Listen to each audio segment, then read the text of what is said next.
In today's how-to, we're talking about TripPage menu. This allows you to control what your travelers see by turning on and off different sections of your trip page. We're going to start by looking at what a trip page looks like when all of the menus are shown. So here you can see all of them are turned on, and this is with the default labels as well. So now we're going to click back to the planner view where you can manage these settings. So click on Update Trip, Settings, and scroll down and you'll see a list of all of the menus. This is where you can change the labels as we're showing here. So we're going to change highlights, which is the default section shown, to trek in this case because we're trekking. We're going to change the itinerary to be print, which we'll explain later. And then we're changing people to be adventurers, costs to be price. Maybe I want to change tasks to to-dos or make it personal and say your tasks. We can say documents or resources or files. And finally, the contact section, we're going to change to get in touch. Now we can see that the trip page menu labels have changed, while the icons have remained the same for consistency. But what if you want to hide these menus instead of just changing the labels? Go back to Settings and check or uncheck the boxes according to the ones that you want shown. In this case, we're going to show you what it looks like to turn all of them off. Here you can see that only the highlights, which has been labeled as Trek, and the Facebook group link are shown. But what if you actually want to hide the Facebook link as well? For that, you need to click to Overview and actually remove the link to the Facebook group. And then once that is saved, you can refresh and you'll see the Facebook group link is no longer there. Of course, it's unlikely that you would want to hide all of them, so there's a few ways to help you understand which ones to show. There's the Learn More link that takes you to our Help Center, which explains in detail each of the menu sections and why you would want them on or off.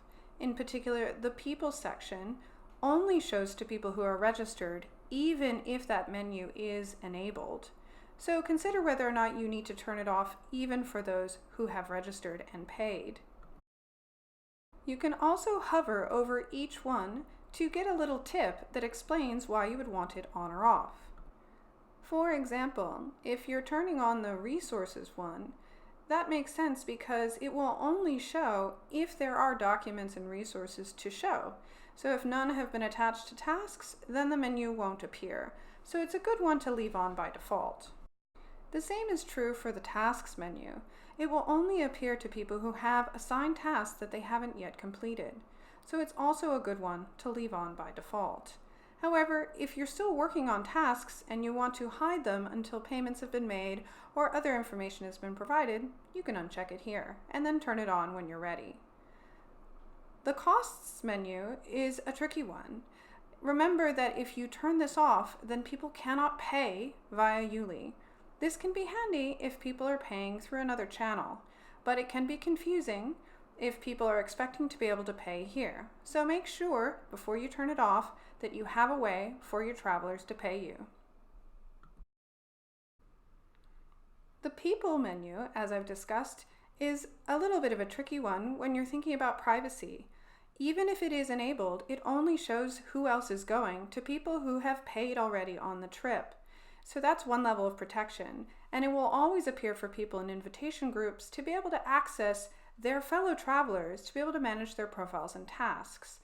You can always test it out to make sure that you're in compliance with the privacy rules that you have in place.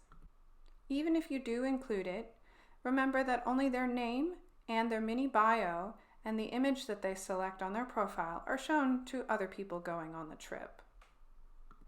And finally, the itinerary. This menu can be a tricky decision in terms of whether or not to show it, and it really depends on how you use highlights and itineraries.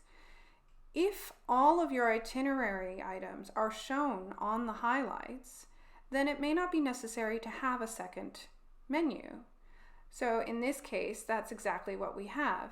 Both sections show the same information, but you'll notice that they are presented slightly differently. And so in this case, because I know they're duplicated, I've relabeled itinerary to say print as a hint that that is where my travelers should go if they want to print out their itinerary. This is because from the itinerary view, the images are much smaller and the text is emphasized. When they choose print from their browser, they have the option to double check it has everything they want, and then they can save it to PDF or print it to actual paper. In order to control what shows on those two sections, you need to go to Manage Highlights and Itinerary. So here, I'll give you an example. What if you moved all of your itinerary items into the archive? In that case, even though we have the itinerary menu showing by default, it's actually not appearing for my travelers. That's because there's nothing to show. So, of course, there is always that dynamic element to what menus appear. So just because you have them turned on doesn't mean they'll show if there's nothing to show.